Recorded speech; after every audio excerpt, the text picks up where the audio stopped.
In this episode, we sit down with world-renowned golf coach Chris Como. Chris has worked with some of the most iconic golfers in the game, including Tiger Woods, Bryson DeChambeau, Xander Schauffele, and Tom Kim, just to name a few.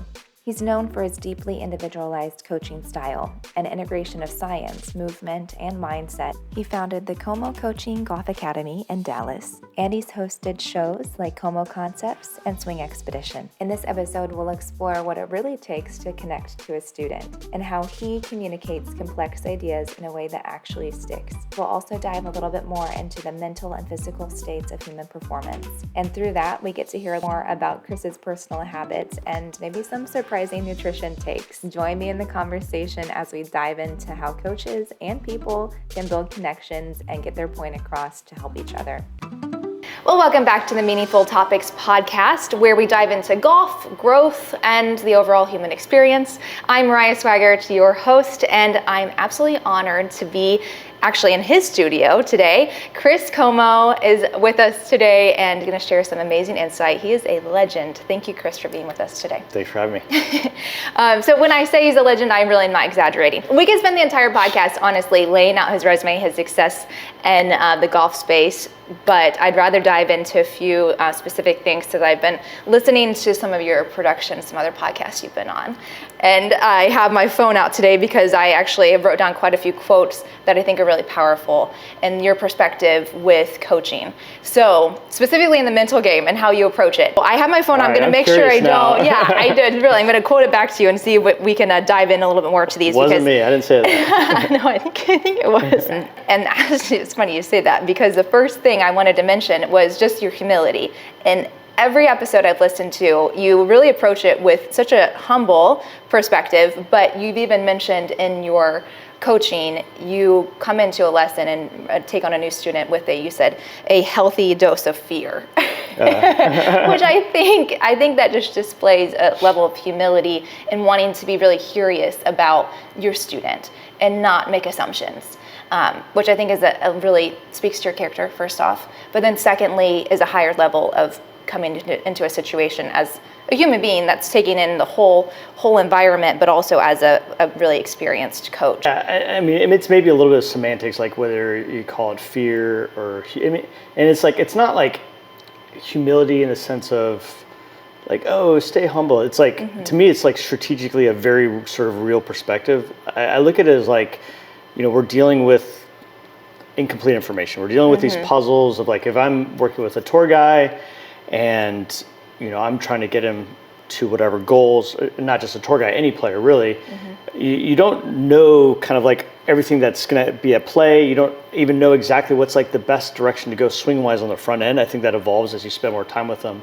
And I think the humility is just saying, it's just knowing the reality of the fact that you're dealing with a puzzle that you're trying to solve, but you're also dealing with incomplete information. And then because of that, you just got to like stay on your toes. So it's not like, fear can be like, I guess, have a weird connotation to it. But I think it's just the overall sentiment of, the fact that you are dealing with incomplete information and, you can have confidence with like your skill set, but I think as soon as you think you have it figured out is oftentimes when you leave yourself to be exposed, to get blindsided, and it's just a precarious place to be in. And the reality is when you're working with any golfer, but especially like say a professional golfer, there's a tremendous amount of risk involved. Like if you make a change and then change isn't exactly right for them, they can pretty quickly get worse. And if they do get worse, that can be millions of dollars to them. It could be their job. Yeah. So I think it is important to take it, very seriously that you don't necessarily have all the answers and you're trying to get them better, but you're trying to proceed with a certain level of, just not getting lulled into the false sense of confidence that you got to figure it out, I guess. Absolutely. And I did take that out of context because you were referencing in that healthy fear, you were referencing the impact that your coaching had. Like pros come to you with their livelihood on the line. Yeah. So it's, whatever you want to call it, right? I guess it's a semantic thing. But the idea is that, like, I think people can get into trouble when they, because they've had some previous success, it's easy to start thinking you got to figure it out. And, golf is the great humbler in that regard. Yes. Yeah. You've used that quite a bit. Golf is a great humbler. But I've seen a lot of people be successful that seem to not show humility and walk in complete confidence with a chip on their shoulder in the golf space. So for those who maybe are struggling in that, maybe not seeing successes and have only worked out of that pure confidence of I have to grind, I have to put in the reps, I have to make this work, and it's just me, kind of that sense of pride, not name calling anybody here, but I think we've all kind of worked on that energy. What would you recommend to them? Where do they start? Do they start with a mentor? Do they start with just reflection? Do they start with meditation? Well, I don't think these things are mutually exclusive. So so having a certain kind of like air quotes confidence and, walking with like your chest out or whatever, like to me that's not necessarily what I would caution against per se. It's sort of one of my personal definitions of humility is, when you have had a certain level of success, do you keep doing the things that got you to that place? Or do you start thinking this is kind of like, this good, I'm good, and you become almost entitled at that position? So if someone has success at either as a golfer or as a coach or whatever, and they had a process that helped them get there, whether it be working really hard, practicing a lot, as a coach, learning from other people, second guessing their stuff, whatever their process was to get there, then all of a sudden they stop doing that. That's when they've like lost the humility. So I think you can have confidence and humility at the same time. So I don't think they're mutually exclusive to each other. So to me, it's like if you have a golfer who's done awesome and they've won a bunch of tournaments and they stop practicing as much, like that's the type of confidence that I think eventually is going to catch up to them. Yeah. Now they're still working their butt off and they feel like they have like an incredible skill set, but they're still doing all the things that got them there. That to me is also still preserving a bit of that humility and not losing that aspect of it. And that's sort of part of how I define humility. Again, like I think people can kind of like, to me, it's like, I don't mind someone being cocky. And like, I mean, there's times when it's like, I feel like I'm really good at what I do, but it's like you lose the humility when you stop kind of like doing the things that got you there. And part of what got me to what I feel like is having a decent skill set of what I do is that sort of questioning of things, stress testing my ideas, finding other coaches and seeing what they're doing and being interested in it. Now, if all of a sudden I stop doing that, that to me would be the loss of humility that I think would undermine your actual ability of what you're doing. Yeah, not forgetting where you came from, the stair steps to get there, and then continuing to build on that. Yeah, that's amazing. Well, that kind of brings me into another, I guess, observation I've made from your coaching style is you're very analytical when you come into explaining how you approach a lesson and looking at someone's swing. I've heard you describe it almost exactly like the scientific method almost in a way. I might have to look these sources. I'm sorry if I'm reaching here. But also, you come at it then bringing the human into it and knowing how to communicate, listening to them, assessing. I actually have a quote where you said, so much of coaching is getting a sense and intuition about the person in front of you. On the front end, I'm asking a lot of questions and getting to know a person as much as possible before getting a game plan that takes filling your mind with a sense about what that person is about. So I really liked that, knowing you have the data, the approach that should, that would work, and then bringing the person into it and then being able to go from there. There's an example that you used with Xander too, with being able to send him kind of codes or emojis in your coaching, and you have that connection with him where he just knows. If a coach is trying to get to that level with their student, what would you recommend they do first if they don't have quite that intuition yet or that sense of being able to like build that connection holistically? Yeah, to me, the whole coaching thing, it's like, as a teacher, you have a direction, you see someone you want them to go, but then you got to take them from their own sort of subjective experience of what they're currently doing to there, and you're kind of trying to bridge that gap. So I feel so much of it for me is really, as best as possible, kind of getting inside their head and their experience, because then I can start to communicate in a way that can help them kind of bridge that gap. And then it becomes, you can just develop your own language, whether it be because it's just, you just sort of start to name things a certain way, or, sometimes when developing a language, I'm asking a person like, okay, I'm trying to get you to do this, what would you call it? And just because that language somehow like resonates with them for some reason, and then we adopt that sort of like language for things. Yeah. I think the analytical side is like, sure, you use tools as part of like, gathering information about a person's swing, but actually I feel like I'm more of like an intuitive coach, and the science part is just, I look at science in essence as just like seeking truth, as opposed to like, sometimes I think people will use like fancy language or data to kind of like, seem right. And it's like, no, to me, it's just information to try to put the whole thing together. And part of like when I think I talk about science, the biggest way I'm talking about it is sort of that idea of like trying to disprove yourself. Like, if you have a hypothesis on something or you think certain things are important in the golf swing, try to find observation that deviates from that perspective, because that's how you actually sort of like test your hypothesis and how you eventually grow. But when it comes to actually teaching, it's like, yes, I'll pull in whatever data points that I think I need to sort of take into account. But at the end of the day, it's like, it becomes, for me at least, I feel like it's more of an intuitive thing where I spend a little time with a person, and then through that kind of, and all the other stuff, the game plan kind of emerges, and then the process of how to get someone there also emerges as you spend more time with them. And that to me is a lot of asking questions, a lot of just like listening, and again, just really trying to, as best as possible, get into what their subjective experience of what they're currently doing is, and then from there, I think the way you get them to that place you're trying to get them to starts to emerge a little bit better. When they come to you and they have a specific goal in mind, but you see maybe a different trajectory that they should be heading down, what's your process with handling that? Yeah, I mean, I do a lot of stuff with some stats people. So if someone's saying, I think I need to do this, and I'm looking at their stats and I just feel like that's just not the case, I mean, I'm going to tell them that. I'm just pretty straight up with it.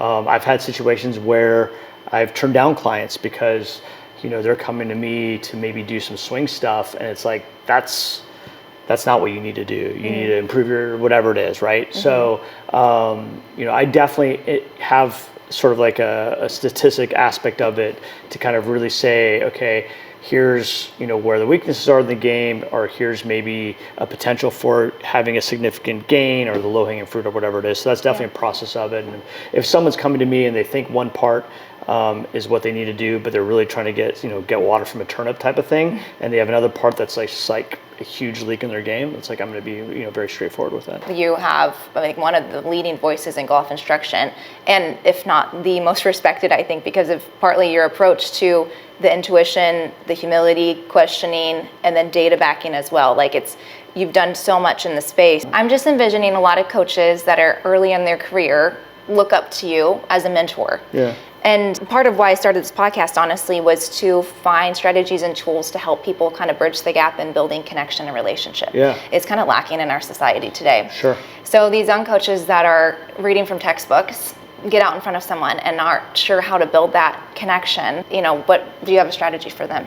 I mean, I think the technical knowledge is very real in today's game, right? It's like you kind of got to know like ball flight laws, and I think it's really useful to know some basic biomechanics and what force plates are doing, what or what it's measuring, and yada yada yada, right? I do think that's an important thing, so I don't want to like discount that. But then it's like I mean, what are you trying to do, right? You're trying to take a person who again has their own subjective sort of experience of things and get them to change the motion. So it's not even like you're trying to give them information. When I like, one of the things that kills me is like when a coach is like, well, I gave them good information. It's like, well, okay, but that's not just your job. Your job's not just to give good information. Like you're not just trying to like write a book and hand it to someone. Like you're trying to get a person to change what they do, which is its own thing. So it's totally like, having good information or having a game plan is part of it. But that's only like half the job, right? Yeah. So how did I come to that? I think that's partly just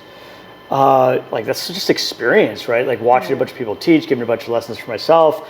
And I think part of it was there was a certain level of being like really hard on myself, where even though I gave someone like air quotes good information, but they didn't get better, I didn't like dismiss that as like, well, they're not practicing enough. Yeah, whatever. That's one of the things, it's funny too. This is actually a good point, because there has been a lot of times in different industries, whether it be in teaching or even like physical, personal training or things like that, where if a client didn't get success, the practitioner seems to be like, okay, well, they didn't work hard enough, or they didn't do what I said, they didn't do what I told them to do, things like that. And it's like, okay, that's maybe true, but it's also maybe true that either you didn't communicate in a way, or what you said actually wasn't what they needed to do, or you didn't motivate them enough, whatever it is, right? Yeah.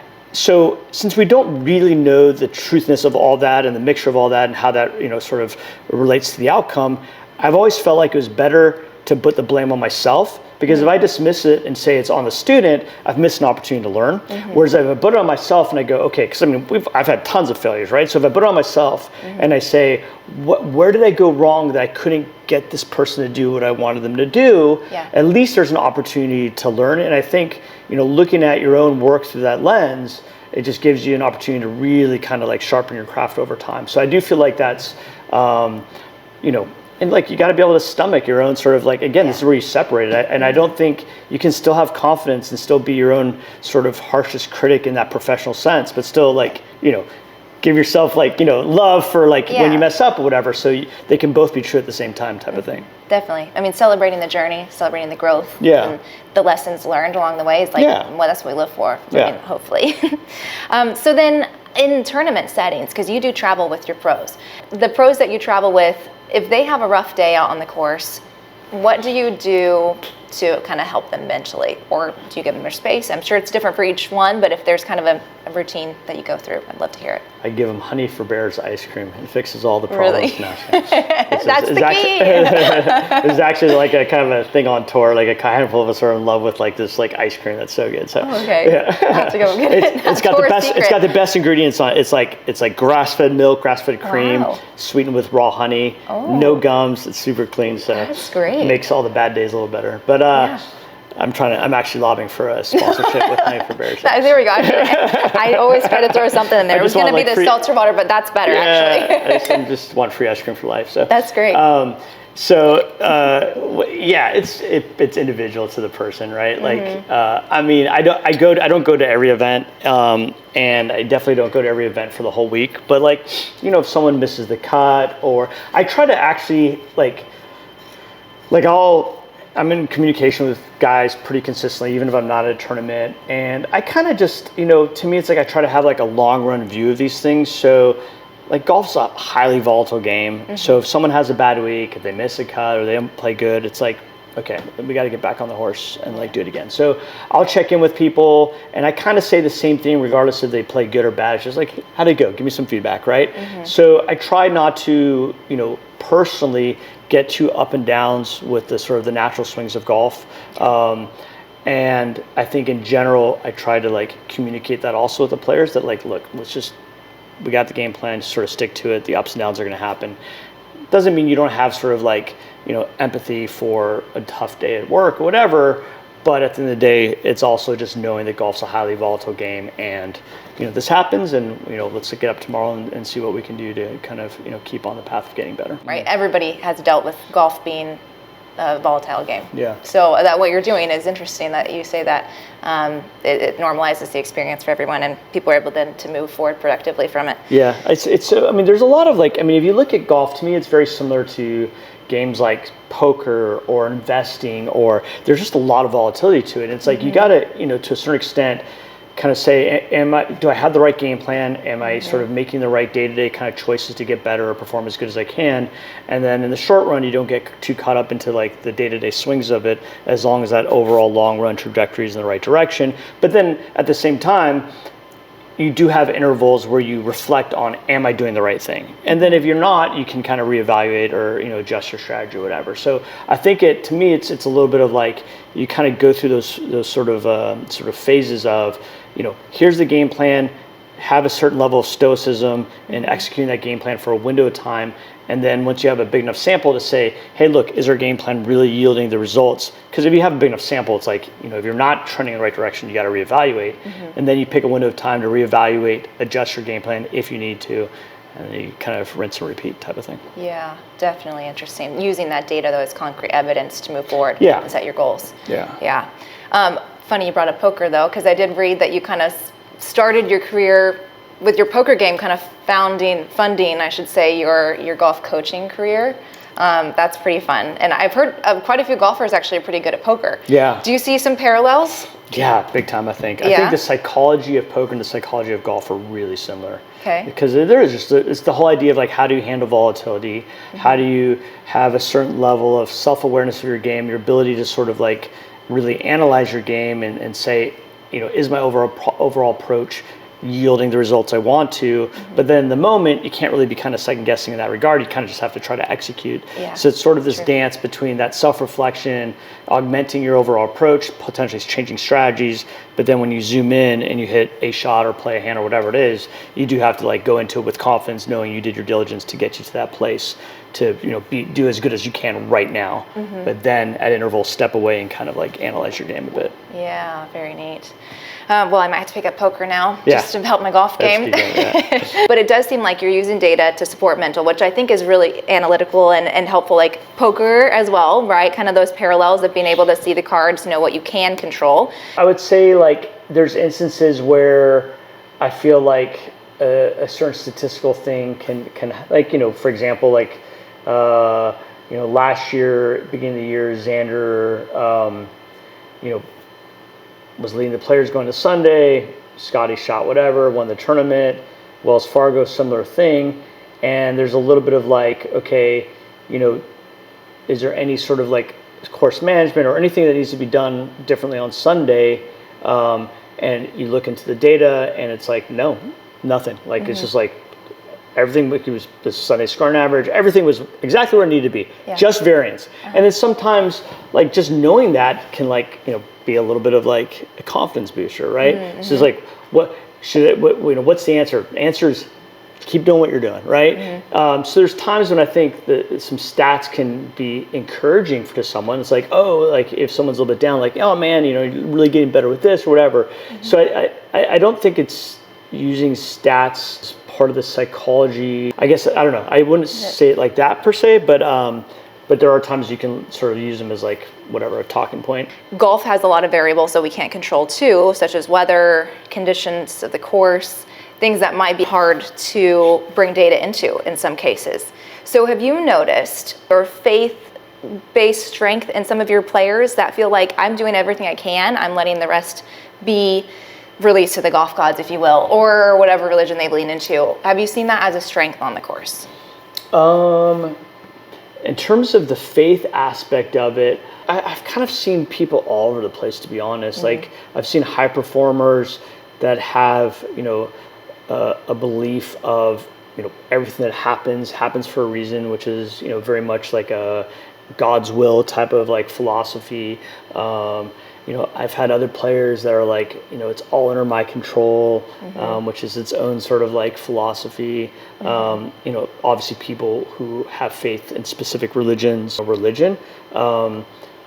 You know, I think in general, people probably gravitate towards beliefs that they feel like work for them. And if they're playing at the highest level, they've kind of come up with their own formula of beliefs that they feel like work for them. And, you know, the truthness of any respective belief is sort of outside the scope of, you know, we'll leave that to like the theologists and the philosophers and all that. But like, yeah, I haven't personally seen any correlation between a belief system and some sort of performance metric. Okay. Yeah. So then diving into breathing techniques to calm the nervous system. Are there other things that you recommend? I don't teach breathing techniques. You don't? No, I mean, to me, it's like a really good friend of mine, Garrett Kramer. I think even these things are like all over the map, right? Like, it's like sometimes people implement breathing techniques. It's like, sure, try it. If you want to try it. But then some people, like, they'll do it for a little bit of time and then it's like, that doesn't work. But it's like, again, people are coming up with their own recipe. I haven't found any of these things of like, this is like the secret to it. It's just, you know, and I think people move through it. They move through their own sort of strategies of this works for a window of time, this doesn't work, whatever it is. And so, I mean, look, I like breathing. Breathing's awesome, right? And it's like sometimes doing a little box breathing or whatever it is feels really nice. But like, is it something that I personally do in all situations when I have a lot of pressure? Not necessarily, and I definitely don't think, I haven't seen, again, like guys at the highest level, like, and these things are known. It's not like they don't, everybody kind of knows them. So it's like, it's not something that's like, yeah, this is like the secret to dealing with pressure type of thing. Yeah, no, I mean, I love that. Yeah, you find the recipe that works for your player and for yourself. Yeah. Well then, wellness practices, health and wellness then. Yeah. So are there things that you'd recommend? I mean, of course, we've established you can't say one blanket statement for all of your students. Yeah. But if you had to, just I won't pick. Yeah, no, you're good. But for yourself, let's say for yourself, what's one practice caring for wellness, health and wellness, and body health, human performance as a whole, that you would recommend to everyone, all your players, and maybe one that you wouldn't. If it's easier to do, wouldn't. it's fine. But I mean, it can be as simple as sleep and avoid caffeine after 3, you know, like.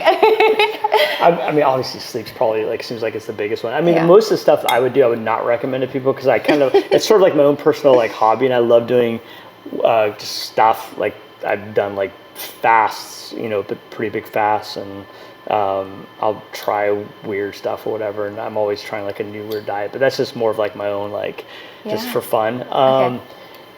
What's the one you're on are you trying one right now?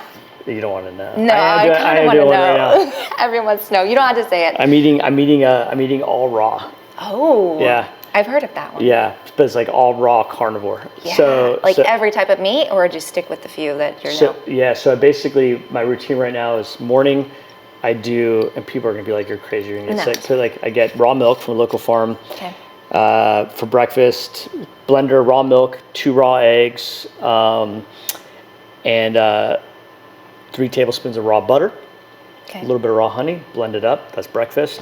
And then that kind of satiates me for a long time. And then for dinner, I have filet mignon raw. Nice. So sliced up filet raw with some avocado and some raw cheese. And that's my dinner. And that's kind of, I actually feel quite good on it. Like, good. I that's what matters. Yeah. How long have you been on it? Like 3 weeks maybe. Okay. Yeah. So that's a long time to commit to that. I mean, I've cheated. I'm never like perfect at these things, but like, but I actually quite liking it. And that's a smoothie in the morning. It's like so good. Yeah. Is that hard to do while you travel? But it's like I've been able to manage it the last few trips. Okay. But it's going to get hard. Like, I don't know what I'm going to do next week. I got to figure out some. I mean, I can get eggs anywhere, but like some of the raw dairy is really tough. So that's going to be hard to figure out. Yeah. Will the restaurant serve you a raw filet mignon? Like, will they bring it out to you, or is that health code? I've been eating at home. The times I've cheated have been when I go out. But you can have, probably won't. But I'll have like sushi. So like I go out to dinner, smart, I'll have sushi, so you can keep That the works. fish raw and stuff like that. So that's usually what I've been doing to eat out. Yeah. I don't know. I mean, I think sleep's the biggest thing. It's just like, if you can nail your sleep, which I don't have a formula for it. I'm personally trying to figure out my own sleep. That's actually one of the things I've struggled with the most, especially traveling, is getting like really good quality sleep. But I mean, if I'm home for like 2 weeks and I'm sleeping well, it's like I feel so much better. So that's obviously the biggest one. Which is like with another buddy of mine, Dr. Kevin Sprouse. He's like really into like, you know, I mean, he works with a lot of tour guides, so he's a Dr. Osteopath. He's a DO, but he does, you know, all the stuff with like an Oura ring and just measuring everything. So I just feel like if you can nail your sleep, that's like such a huge thing. Definitely. Which I have not figured out how to nail my sleep. So Yeah, well, it is hard when you travel, and your athletes as well, you know, deal with the same sort of problems. Well, I'm glad you brought that up, because we briefly talked about biohacking. You actually taught me what that was. I didn't know what it was, which is kind of like looking at the body and seeing how we can do our best as far as the data backing to show evidence of supporting the health. I would even say that like so much of the biohacking stuff is really fringe. It's not truly like truly supported by like real studies. So it's kind of like you're sort of saying, okay, here's something that sounds interesting. Let me try it out, see how it feels. And then you're trying to do like a, you know, sort of a risk analysis. And it's like, if something doesn't have like any, like seems like it have any real visible risk, one, the chances of it working well is probably lower if there's really no risk. But at least you can kind of like free roll it and give it a shot and not be too worried about, you know, having some sort of crazy side effect. Have you seen the tour? And then the hard part is it might be placebo. Like, gosh, you know, true. Yeah. Or I thought you were going to say Parasite too. After oh gosh, that's trending. I mean, too. it's like I got to be careful because I'm definitely not a doctor, right? So like I don't know what I'm talking about. But I just know that I have fun, like being my own personal guinea pig with it. And you know, the reality of it is there's a lot of confounding variables. Even if you have success, it could just be like, you know, your mind. Yeah, it's true. Like you said, the placebo effect is very strong. But also, it still shows success. So, you know. Yeah. Have you seen the PGA Tour change in providing the athletes support for like their whole body? Like the trailers for PT? Yeah, it's gotten way better. Like in the time you've worked with, what has changed? What's been added? Yeah, I mean, the trailer, like what the tour provides, has gotten so much better. But then, I mean, pretty much every player now, at least every top player has their own physio out there every week. Got it. So just the attention that they're paying to their body and just knowing that they gotta do work day to day. I mean, they're on the road so much, they're playing so much golf and hitting so many balls that they need someone to work on their body. Yeah. Pretty much every day. So that's become kind of like as essential as like having a caddy almost. Wow. Yeah. Interesting. But it makes sense though, because it is a tough sport. Yeah. Not everybody out there has a coach, but I would say if there's a supportive role for players, that's the most predominant. Obviously, everybody's got a caddy, but I would guess second would be some version of a physio. That makes sense. Yeah. Do you just refer some of your students out to physios? Yeah, I mean, I got a handful of guys who I think are excellent. So, if someone's looking for someone, I just kind of have like a handful of people that I think are really good, and kind of make the introduction, and then it's up to them at that point. Yeah, because that would be a lot for you to take on top of theirs. And you don't know how they're going to interact with a specific person, so they got to make that choice. Yeah, that's a good point. Well, I have a few more quotes from you if you want to dive into really quick, if you have any thoughts on these. I loved what you said about people fall prey to the thought that there is an ideal swing. I really love that, and the perspective you have of coming into each student being fresh, like, things. Humans. I think golf instruction's evolved quite a bit to where that's probably less and less something that kind of people fall prey to today than maybe 10 years ago.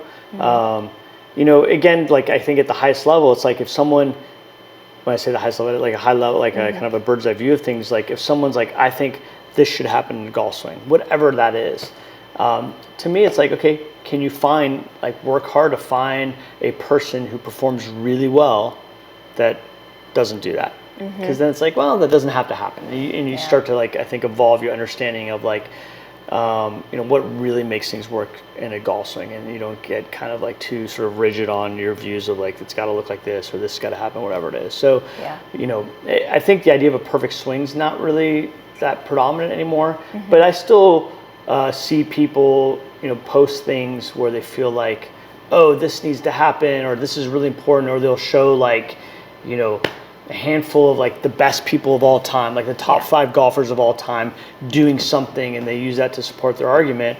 And it's like, okay, well, if I could find someone else who's really good who come back with but they didn't win 20 majors or whatever it is. And it's like, okay, fine, but they won a ton of money. And the reality of it is that, for the most part, most people are coaching sort of the masses, and every 5 handicapper in the world would probably love to hit it like the worst player on tour. So it's have a little bit of sort of context to it. Yeah. And then at the highest levels, if you're trying to push these small edges, okay, maybe you can make an argument, but then again, it goes back to the idea of well, if this person was a great ball striker or whatever it is, I think it can really kind of take you away from trying to look at what really matters to make golf swings work. So, again, I'm really big into trying to stress test your sort of hypothesis, I guess. I love that. Yeah. Okay, well, there's so much more we can dive into, Chris, but honestly, I feel like people should look at what's already out there, because again, a lot of the quotes that I'm pulling are already podcasts that Chris has been on, so make sure you check out Chris Como's work that he's already published. I don't recommend eating raw food. That's it's not scientifically backed yet. Yeah, don't try this at home. I feel like I need to well, let's see. Our final question then for Chris, because I could honestly keep him many hours chatting. But final question is there a podcast or a book that you're currently reading or listening to? I am reading a book. I don't know if I should say it. Okay, so I'm going to say it, and hopefully he doesn't mind. Jim McClain sent me a book that he's going to come out with that I'm reading. That's cool. I have so much respect for Jim and what he's done in golf and all that. So I'm kind of reading that as a golf book. And then I just finished The Glass Bead Game by Herman Hesse. So I don't know, random thing. All about balance, right? Get some balance in your life, right? I'll find random stuff to read. Yeah, that's great. So I don't know. I just kind of jump around. I usually have one. I tend to have one book going that's kind of just has nothing to do with nothing. Something that's usually about kind of business, and then something that's maybe in that personal growth, spiritual space. Yeah. And I kind of just I never go front to back with a book, so I just jump around. I love that. Yeah, pulls out lots of good insights from Chris Como today. Thank you again for spending time with us, sharing your wisdom. And like I said, check out his page, his socials, and maybe we'll see a podcast from you in the future. Cool. Awesome. Thank you. And thank you for tuning into the podcast today. You can find out more about this podcast and all the streaming platforms that you can find it on at meaningfultopics.com.